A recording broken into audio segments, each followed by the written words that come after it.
Welcome everyone and welcome grade 7 learners for another music lesson. And by the way, I would like to congratulate everyone for accomplishing module 1 to 4. And this time we will be discussing module 5. It's all about the rhythmic and melodic accompaniment of the music from the lowlands of Luzon. Before we move on, let us begin by answering the following questions.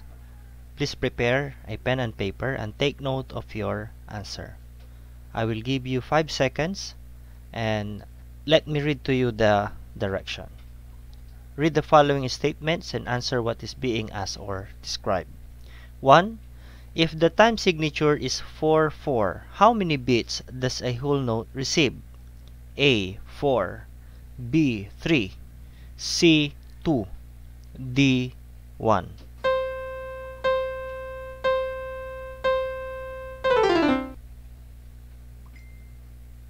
2. What note represents the lower number 4 in the time signature 4/4? A. Whole note, B. Half note, C. Quarter note, D. Eighth note.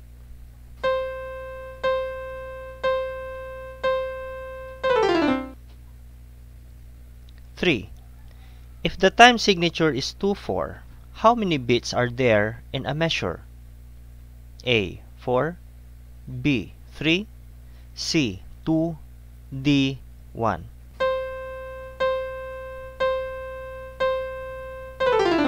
4.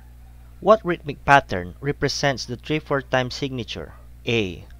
8 note, whole note, and half note, B. 3 quarter notes, C. 3 8 notes, D.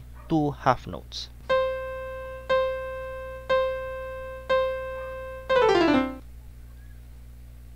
5.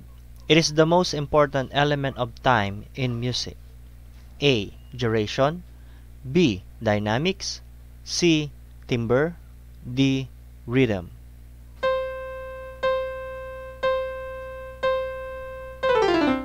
And here is the answer key. For number 1, it's A, 2, C, 3, C, 4, B, 5, D. This time, I will be speaking in Taglish so that everybody will understand what I am trying to explain. Okay? So let us have a recap. So we have here examples of time signature. We have 4/4, 3/4, and 2/4. The time signature is composed of the upper number and the lower number.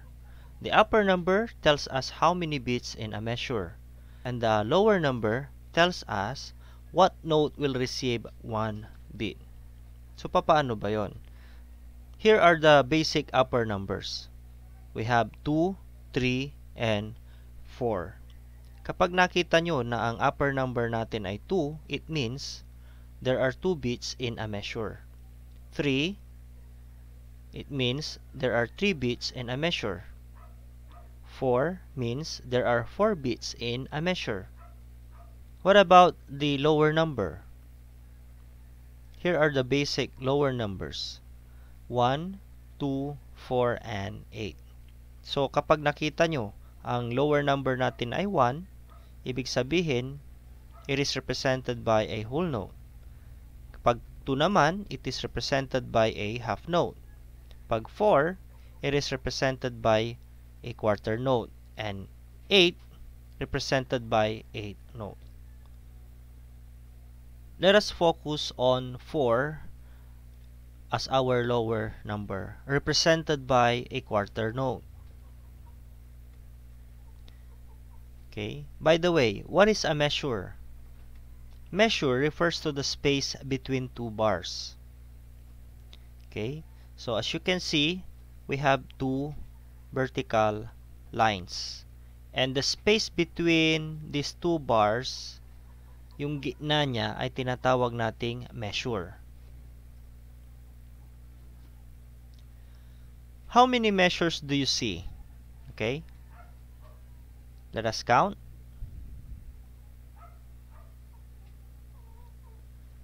Okay, there are 4 measures. How about this one? How many measures do you see on the staff?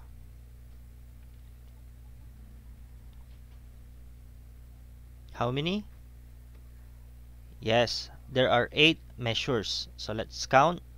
Here, 1. From here, 2. And then 3, 4, 5, 6, 7, 8. Now that you know the upper number and lower number, let us have an example. The time signature is 2-4. So, alam natin ang upper number natin ay 2, ang lower number natin ay 4. So, how many beats? We have 2 beats. 1, 2. Now, what are the notes that will complete the measure? 2 quarter notes. Next example, 3-4. How many beats in a measure? We have 1, 2, 3. Now, what are the notes that will complete the measure? Okay, correct. It's 3 quarter notes. So, here are the different notes and its value or corresponding number of beats. Ito yung mga notes natin. Ito yung number of beats. So, a whole note will receive 4 beats. Paano ba yon? So, 4 beats, kumbaga, beats. 1, 2, 3, 4. Okay?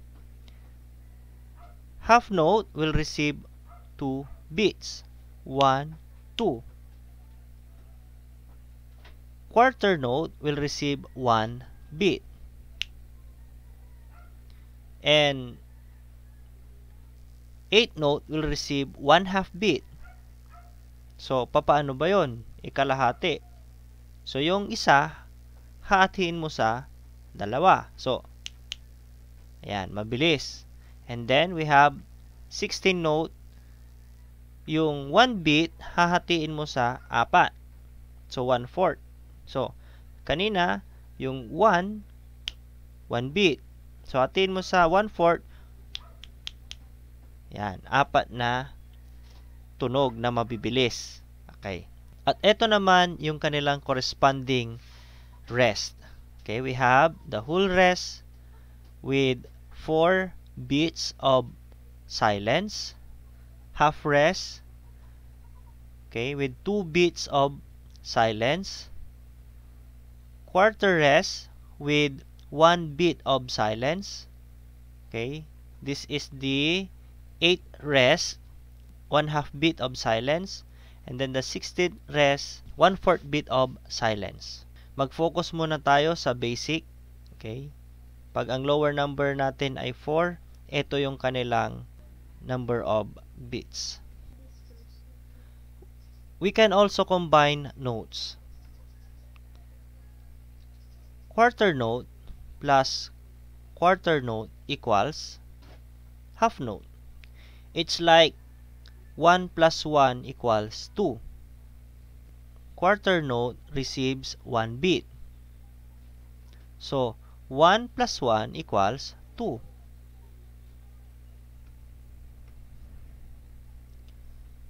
Now, what are these 2 missing notes that will make up 4 beats? Dalawang notes pero 4 beats. Ang tamang sagot, ayan, 2 half notes. Kasi, this is equivalent to 2 plus 2 equals 4.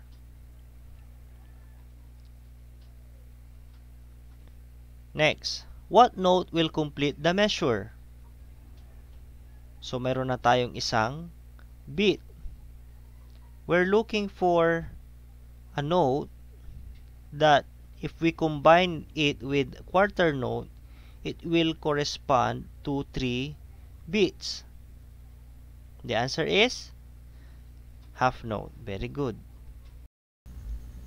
What is rhythm? Rhythm is the most important element of time in music. It is the basic, repetitive pulse of the music, or the rhythmic pattern that is repeated throughout the music. Here is an example of a simple rhythmic pattern for rhythmic accompaniment. We have 3-4 as our time signature. Meron tayong dalawang measures dito. Okay? Sa isang measure, ang nasa loob niya ay 3 beats. One is represented by quarter rest, and another is quarter note, and the third beat is represented by a quarter note. Second measure, rest ulit. Ibig sabihin, walang sound. Okay? Walang maririnig. Yung second beat natin is represented by a quarter note. And the third beat is represented by another quarter note. Sabi dito, in this rhythmic pattern, the time signature used is 3-4. So, there are 3 beats in every measure. The first beat is a rest. The second and third beat are played. The same rhythmic pattern is applied in the second measure. This sign denotes that this rhythmic pattern is repeated in the entire song. So, papaano ba ito? Okay? So, yung una daw na beat, paano ba yung 3 beats? So, 1, 2, 3. 1, 2, 3. Okay? Pero yung una, hindi maririnig. Instead na i-clap natin ng tatlo, 1, 2, 3, 1, 2, 3. Yung una is hindi natin ika-clap. So, 2, 3, 2, 3, 2, 3.